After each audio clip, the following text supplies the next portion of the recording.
The black car surrounded her before she could scream. Armed men stepped out in perfect formation, guns visible, faces cold. Mildred dropped her shopping bags, heart slamming against her ribs. Then the final door opened, and her husband stepped out, but not the janitor who kissed her forehead every morning. This man was shirtless, covered in tattoos like war paint, moving like he owned every breath in the city. He looked at the armed men and said in a voice she'd never heard before, "Your orders were not to frighten my wife." That's when Mildred realized she'd been sleeping next to a lie. The man she married wasn't a janitor. He was the most feared Korean Mafia boss in the city. And someone just exposed him. Welcome back to Ebony and Pearl Stories, where we uncover the truth hidden beneath beautiful lies. Before we dive deeper into Mildred's world, hit that subscribe button and turn on notifications so you never miss a moment of this story. Now, let's begin. It was supposed to be a normal Saturday. October sun warming her shoulders, a light breeze carrying the scent of roasted chestnuts from the corner vendor. Mildred had just left the boutique on 5th Street, cream-colored shopping bags dangling from her fingers. She'd bought a cashmere sweater she couldn't really afford, but Suk Jean had said the color would look beautiful on her, and she wanted to surprise him. She was smiling, thinking about dinner when the first black car appeared. Then the second, then 5 more, sleek, silent, expensive, forming a perfect wall around her on the sidewalk. Mildred froze. The bags slipped from her hands. Her breath caught in her throat as car doors opened in synchronized precision.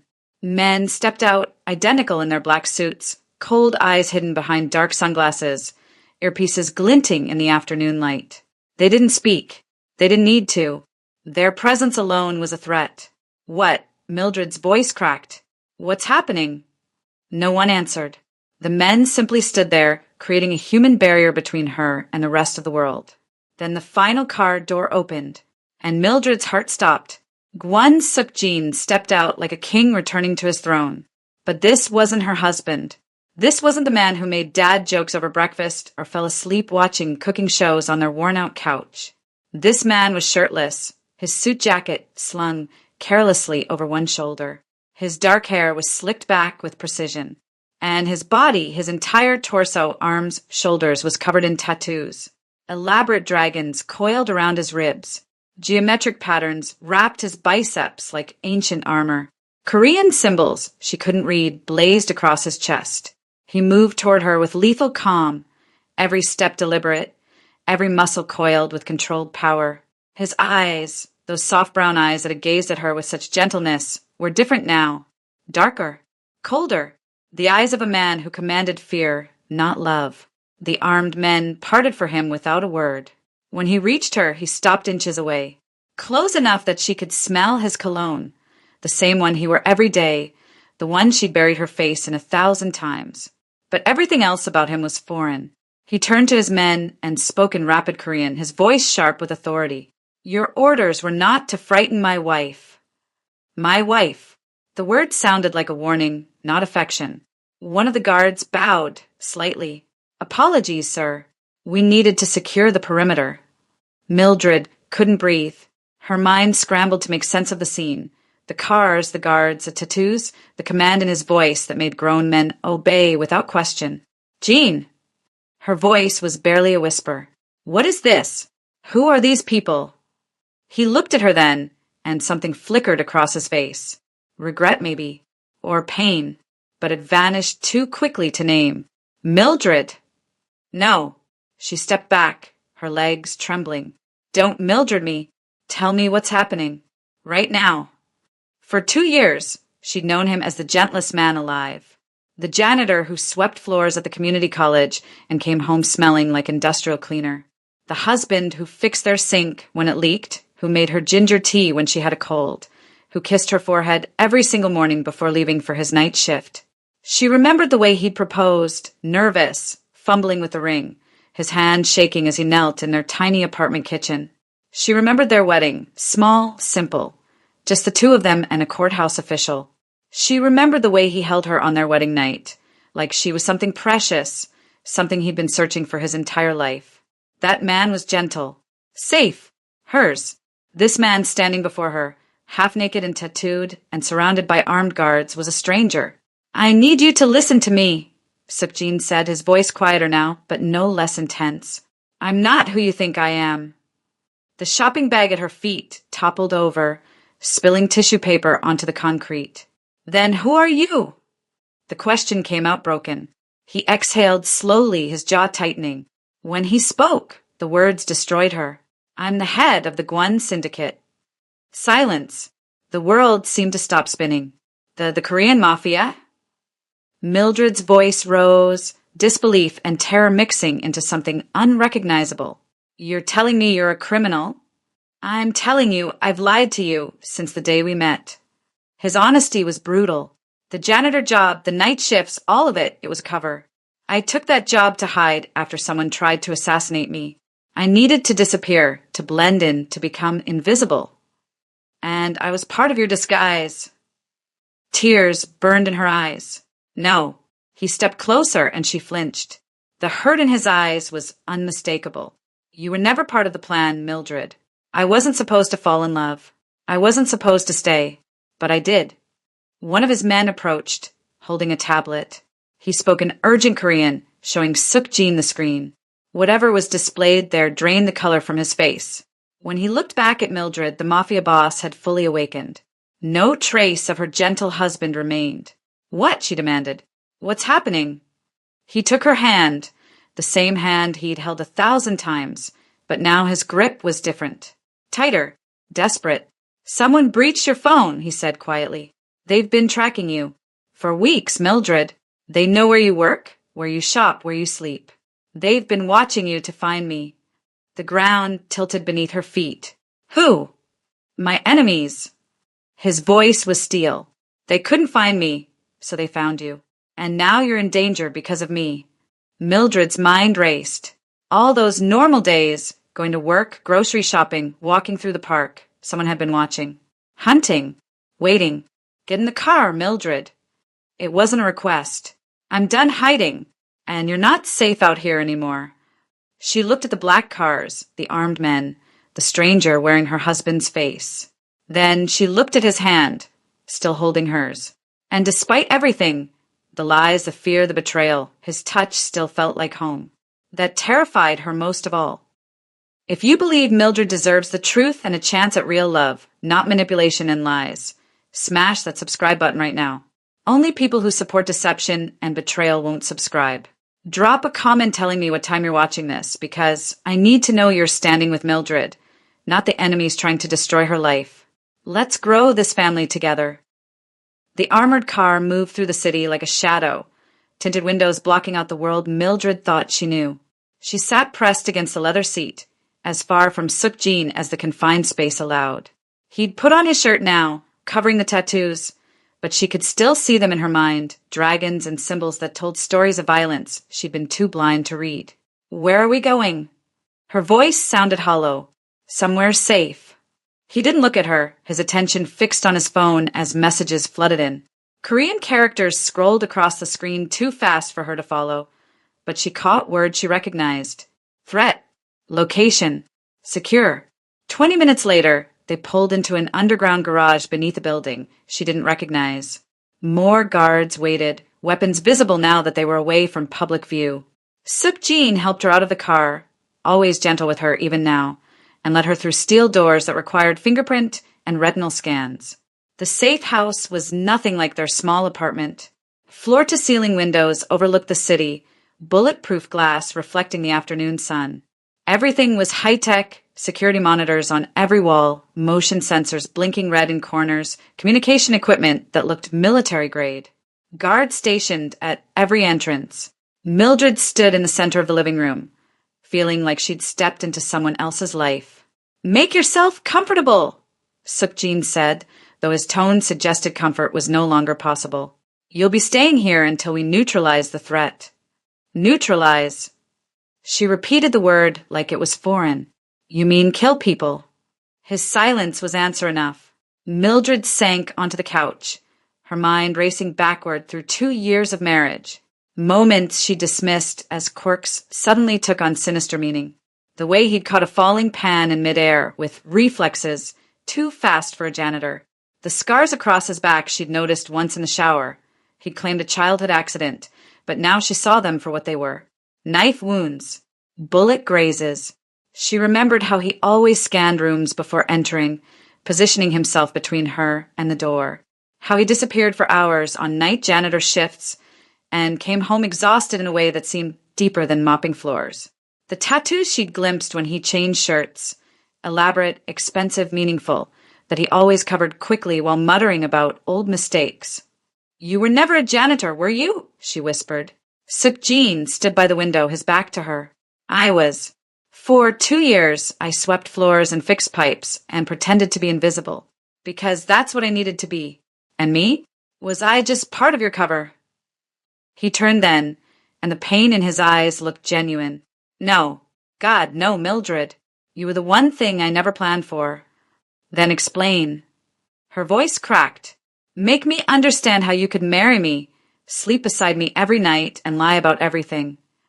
He crossed the room and sat across from her, maintaining distance like he knew she needed space. "I met you 3 months after someone tried to kill me," he began. "I was recovering, hiding, trying to figure out who betrayed me. The janitor job was temporary, a way to disappear while my enemies thought I was dead. I wasn't supposed to talk to anyone, wasn't supposed to stay. But you did. Because of you." His voice dropped. "You smiled at me in the college hallway when I was mopping floors. Actually smiled, like I was a person worth seeing. Do you know how rare that is in my world? People either fear me or want something from me. But you just saw me. Tears burned in Mildred's eyes. So you married me? Built a whole life on lies? I married you because I fell in love." The raw honesty in his voice made her chest ache. "I married you because you grounded me when my world was chaos. Because you made me remember what it felt like to be human." Before she could respond, one of his men burst into the room, holding a tablet. He spoke rapidly in Korean, and Suk-jin's expression turned to stone. "Show her," he ordered. The guard handed Mildred the tablet. Her hands shook as she scrolled through the images. Photos of her leaving the cafe where she worked, walking through the grocery store, unlocking her apartment door, time stamps from the past 3 weeks. Then came the recordings, her voice on phone calls, conversations with coworkers, even audio from inside their bedroom. "They've been watching you for almost a month," Suk-jin said quietly. "Tracking your movements, accessing your accounts. They sent me a message 2 days ago. Surrender yourself, or they take you." Mildred's stomach turned. "Why didn't you tell me?" "Because I was trying to handle it without terrifying you. I increased security without you knowing. Guards following you to work, monitoring your routes. But they're more organized than I expected." She looked up at him, this stranger wearing her husband's face. "What do they want?" "Me. Dead or compliant. You're just leverage." A new message appeared on the tablet, a threat so explicit it made Mildred's hands shake. They would take her, hurt her, use her to destroy him. Through the doorway, she saw more guards arriving. Then she saw him, the real him, in action. Suk-jin moved to a training area she hadn't noticed, stripping off his shirt again. He picked up weapons with practiced ease, moving through combat sequences that were deadly precise. No hesitation, no mercy in his movements. He barked orders in Korean, and men twice his size obeyed instantly. This was Boss Suk-jin, the Mafia leader who commanded armies and inspired fear. Not the gentle janitor who made her ginger tea. "Why didn't you trust me?" The question burst out of her. "Why didn't you tell me the truth?" He stopped mid-movement, chest heaving, and looked at her with eyes that held centuries of pain. "Because loving me marks you for death, Mildred. I wanted to give you 2 years of peace before you learned that truth." Before she could respond, every screen in the room flashed red. Silent alarm. Suk-jin's head snapped up. Perimeter breach. Mildred's blood turned to ice as armed men surrounded her, weapons drawn, and her husband transformed into someone she no longer recognized. The war for her life had begun. The alarm shrieked through the safe house like a death sentence. Red lights flashed across every surface as guards rushed into formation, weapons cocked and ready. Mildred's heart slammed against her ribs as Suk-jin moved with terrifying precision, barking orders in rapid Korean. "Get her to the panic room," he commanded. But before anyone could reach Mildred, gunfire shattered the bulletproof windows. Glass exploded inward. Armed men in black tactical gear rappelled through the openings, moving with military coordination. Suk-jin didn't hesitate. He grabbed a gun from the nearest guard and fired 3 shots. 3 bodies dropped before Mildred could scream. She'd never seen violence like this. Not in movies, not in nightmares. This was real. Blood splattered across marble floors. Men fought with brutal efficiency. And her husband, her gentle, soft-spoken husband, moved through the chaos like a demon unleashed. He didn't just fight. He destroyed. A man came at him with a knife. Suk-jin disarmed him in 2 moves, snapped his wrist, and drove the blade into his shoulder without blinking. Another rushed from behind. Suk-jin spun, fired, moved forward. No hesitation. No mercy. Mildred pressed herself against the wall, trembling, watching the man she married become someone unrecognizable. Except she was recognizing him. The reflexes she'd seen catch falling objects. The way he'd always positioned himself between her and danger. The controlled strength in every movement. He'd never been pretending to be gentle. He'd been suppressing a monster to protect her. "Clear!" one of the guards shouted in English. Suk-jin turned to Mildred, chest heaving, gun still in hand, eyes wild. "Are you hurt?" She couldn't speak, could only shake her head. He crossed to her in 3 strides, cupping her face with bloodied hands. "Mildred, look at me. Are you hurt?" "No," she whispered. "But you." "I'm fine." He released her, already moving. "Get her secured. Now." The attack lasted 9 minutes. 6 enemies dead, 2 captured. Suk-jin interrogated them in the basement. Mildred heard screaming through the walls but couldn't bring herself to care. She was numb. When he emerged an hour later, cleaned up but still wearing violence like cologne, his expression was grim. "The Black Phoenix Syndicate," he said, pouring himself whiskey with steady hands. "Led by a man named Kong Min-jun. He was my father's closest ally once. My brother, practically." Mildred sat on the couch, wrapped in a blanket despite the room's warmth. "What happened?" "He betrayed us." Suk-jin's voice was flat, emotionless. 10 years ago, my father led the Gwon Syndicate. We controlled trade routes, protected our people, maintained order. Min-jun wanted more power, more territory, more blood. When my father refused, Min-jun orchestrated a massacre. He paused, staring into his glass. I was 19. Came home from university to find my parents, my 2 younger sisters, and 12 of our people dead. Slaughtered in our own home.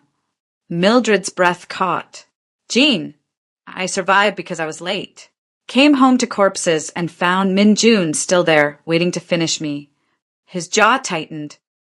"I killed him first. Or thought I did. Turns out he survived, rebuilt in the shadows, and now he wants to finish what he started. And I'm his weapon against you." "Yes." The single word carried the weight of his guilt. The next 72 hours were a nightmare Mildred couldn't wake from. Guards escorted her everywhere, bathroom trips, meals, even sleep. Her phone had been destroyed, her laptop confiscated, her bank accounts frozen for security. She couldn't contact her friends, her coworkers, anyone from her old life. Normal was gone, replaced by surveillance cameras, armed men, and the constant awareness that people wanted her dead just to hurt the man she'd married. On the 3rd night, Suk-jin found her crying in the bedroom. "I want my life back," she whispered. "My boring, simple, safe life." He sat beside her, maintaining careful distance. "I know. I'm sorry. Sorry." Anger flared through her grief. "You chose this, Jean. You chose violence over honesty. You could have told me the truth, given me a choice. If I'd told you the truth 2 years ago, would you have stayed?" The question hung between them like smoke. "No," she admitted. "I would have run." "Exactly." His voice was quiet, devastated. "And I was selfish. I wanted you too much to let you go. I thought if I could just keep you separate from my world, if I could just love you in the spaces between the violence, maybe we could have something real. But it wasn't real." Tears streamed down her face. It was built on lies. The love was real. He finally looked at her, and the raw pain in his eyes made her chest ache. Every morning I kissed your forehead. Every dinner we shared. Every night I held you. That was real, Mildred. I loved you more than I'd ever loved anything. I still do. Then why? Because if I didn't choose violence, you'd be dead. His voice sharpened. You think I wanted this? You think I enjoyed lying to you every day? I chose violence to keep you alive. I suppressed who I was because the alternative was watching you get caught in a war you never asked for. But I'm in it anyway, she whispered. I know. He stood, turned away. And I will never forgive myself for that. Before she could respond, his phone buzzed. He glanced at the screen, and every drop of color drained from his face. What? Mildred demanded. What is it? Silently, he handed her the phone. The video was time-stamped yesterday, before the attack, before everything. It showed Mildred leaving her workplace, keys in hand, completely unaware. The camera zoomed in on her face, tracking her movements with predatory focus. Then a red laser appeared, right between her eyes. The message below the video was in Korean, but Suk-jin translated, his voice hollow. We've been closer than you knew. Next time we won't miss.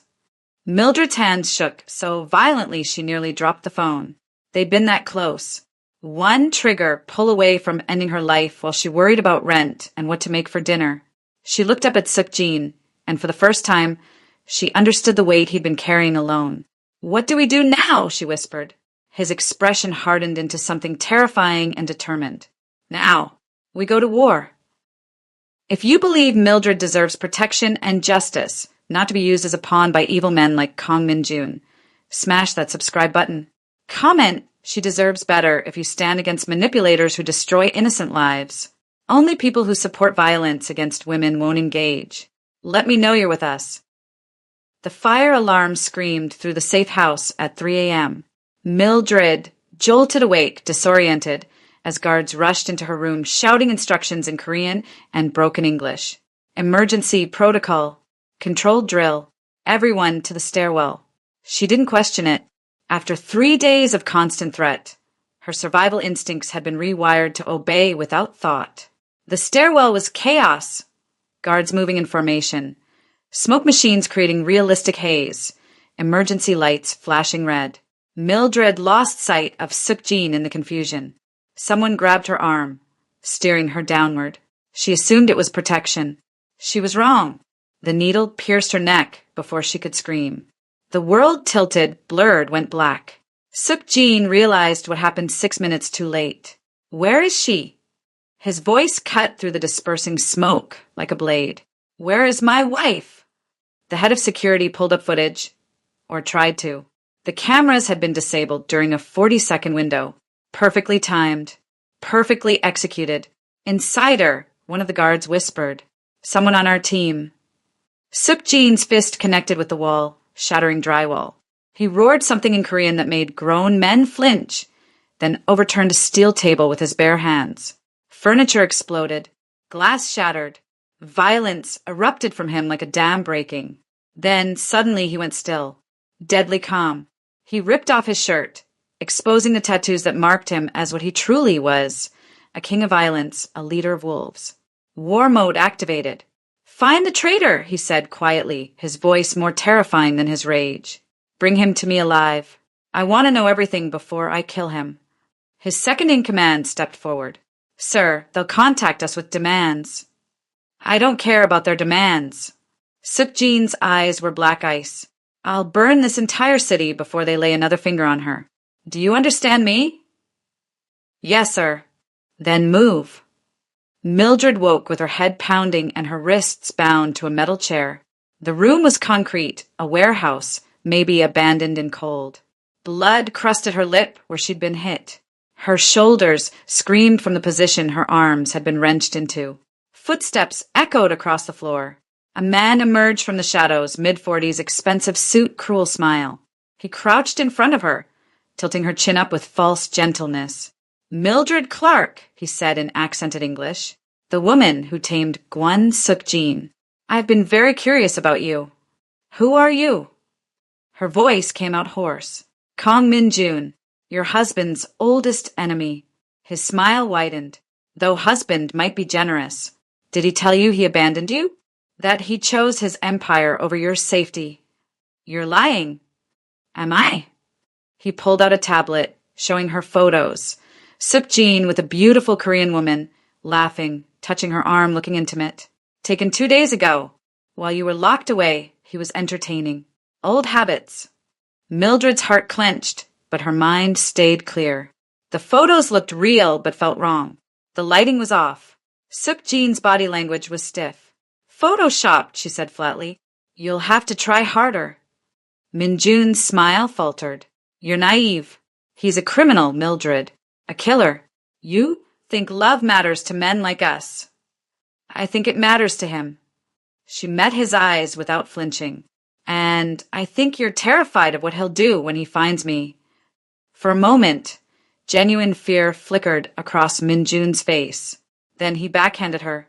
Suk-jin moved through the city like an avenging angel. He interrogated the traitor first, a young guard bribed with money and threats. The man broke in minutes, giving up locations, contacts, communication channels. Suk-jin made his death quick. He didn't have time for vengeance. He called contacts in Seoul, Tokyo, Los Angeles, allies who owed him favors, enemies who feared him more than they hated him. He tracked encrypted messages through dark web channels, traced phone signals, followed money transfers. Every lead brought him closer. He broke bones, shattered alliances, burned bridges he'd spent years building. None of it mattered. Only Mildred mattered. 12 hours after her abduction, he found the warehouse. Min-jun's message had been clear. Come alone or she dies. Suk-jin obeyed. He arrived shirtless, tattoos gleaming in the streetlight, a signal in the criminal world that he'd entered war mode. No negotiation. No mercy. Only blood. The warehouse door hung open like a mouth waiting to swallow him. He walked in anyway. Guards surrounded him immediately. 8 men, armed, trained. Suk-jin moved before they could fire. His knife found the first throat.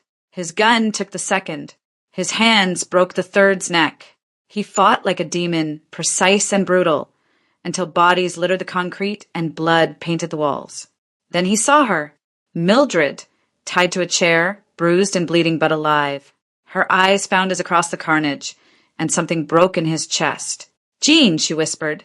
He crossed to her in seconds, cutting through the ropes with trembling hands. The moment she was free, she collapsed into him, and he caught her like she was the only thing tethering him to humanity. You came, she breathed against his chest. Always. His voice cracked. Always, Mildred. I will always come for you. She pulled back just enough to cup his blood-splattered face. I knew you would. Behind them, slow applause echoed through the warehouse. Kong Min-jun stepped from the shadows, gun drawn, smiling like the devil himself. Touching, he said. But did you really think I'd make it that easy? Suk-jin moved Mildred behind him, his body a shield. This ends now, Min-jun. Oh, it's far from over. Min-jun backed toward a service door, guns still trained on them. You got her back, yes. But now she knows the truth. That loving you means living in constant danger. That she'll never be safe. That your love is her death sentence. He disappeared through the door, his laughter echoing back. This war has just begun, old friend. And next time I won't miss. The door slammed shut. Suk-jin pulled Mildred closer, his heart racing with rage and relief, knowing Min-jun was right about one terrible thing. As long as Suk-jin lived, Mildred would never truly be safe. The private doctor finished bandaging Mildred's wrists in silence. Minor injuries, he'd said. Bruises would fade in a week. The split lip would heal. Her body would recover. Her life, however, would never be the same. Suk-jin sat outside her door like a guard dog, refusing to leave even when his men insisted he needed rest. Through the crack in the doorway, Mildred watched him. Head in his hands, shoulders rigid with tension, tattoos visible where his torn shirt hung open. He looked like a man preparing for loss. She knew what he was thinking. That she'd leave now. That she'd finally seen too much, understood too deeply, and would choose safety over love. Part of her wanted to. The smart part. The part that had survived chaos her whole life by knowing when to run. but a larger part, the part that remembered gentle kisses and ginger tea and a man who'd loved her so completely he'd tried to hide a war to protect her. That part couldn't let go. 3 hours later, after the doctor left and the guards changed shifts, Sukjin finally entered her room. He'd cleaned up, changed clothes, covered the tattoos, trying to look like the janitor again. But Mildred saw through it now. "How are you feeling?" His voice was careful, distant, like I was kidnapped by a psychopath and rescued by my Mafia boss husband. She said it flatly, without humor. He flinched. "Mildred! Don't!" She held up a hand. "Don't apologize again. Don't tell me you're sorry. Just tell me the truth. All of it. No more hiding." So he did. He told her about falling in love with her in the college hallway, how her smile had cracked something open in his chest he thought had died with his family. He told her about the war he was hiding from, the decision to stay when he should have run, the agony of lying to her every single day while loving her more than his own life.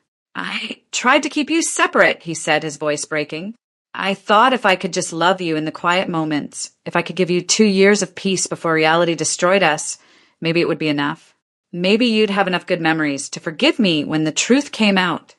And now," Mildred asked quietly, "now you deserve better." He stood, turning away. "You deserve a quiet life with a good man. Someone who doesn't bring violence and death to your doorstep. Someone who won't get you killed just by loving you. So you're giving up on us? I'm setting you free." His hands clenched into fists. "I'll arrange protection, a new identity if you want, money to start over anywhere in the world. You can have the life you should have had before I ruined it." Silence filled the room like smoke. Then Mildred stood cross to him and placed her hand flat against his chest, right over the dragon tattoo. She could feel through his shirt. "You lied," she said softly. "You deceived me. You pulled me into a war I never asked for. I know, but you also loved me." Her voice strengthened. "You protected me. You fought for me. You walked into certain death to save me. And I'm not leaving." Sukjin's breath caught. "You don't know what you're saying." "I know exactly what I'm saying." She looked up at him, eyes fierce. "I'm choosing you, Jean. All of you. The gentle man who makes me tea, and the dangerous one who kills to protect me. I'm choosing this life, this chaos, this love, because it's real. Maybe it's the first real thing I've ever had. Mildred, if you stay, you'll never be safe." "I was never safe." The words burst out of her. "I grew up with an addict father and a mother who worked herself to death. I've been surviving my whole life. At least with you, I'm surviving for something that matters." His eyes searched hers, desperate and hopeful. "Are you sure?" "I'm sure." She pressed closer. "But I have conditions. No more lies. Ever. No more double life. If I'm in this, I'm in this. Full partnership. Full truth." For the first time in days, Sukjin smiled, real and devastated and full of love. "Full truth," he agreed. "I promise." Then he kissed her like she was oxygen, and he'd been drowning. The next 2 weeks transformed everything. Sukjin restructured the entire organization. He eliminated corrupt guards, strengthened alliances, and brought Mildred into strategy meetings where men twice her age learned to respect her insights. She had a mind for patterns, for reading people, for seeing angles they'd missed.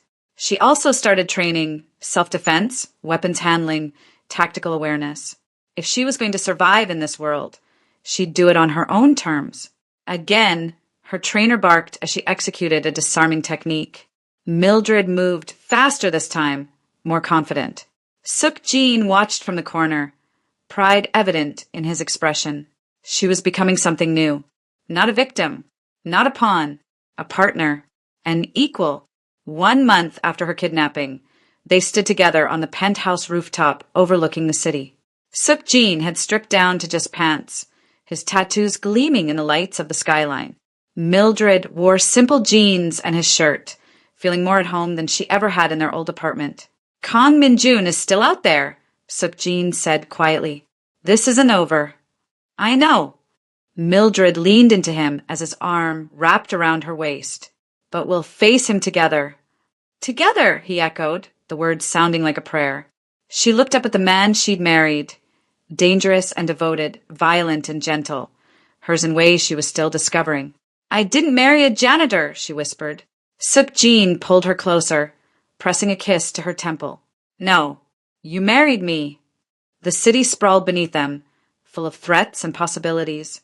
Somewhere out there, enemies plotted. Alliances shifted. Wars waited to be fought. But on that rooftop, with the man she loved and the strength she'd found within herself, Mildred felt something she'd never experienced before. Power, not over others, over her own destiny. The janitor's wife was gone. In her place stood a woman who'd walked through fire and chosen to stay burning. And God help anyone who tried to break her again.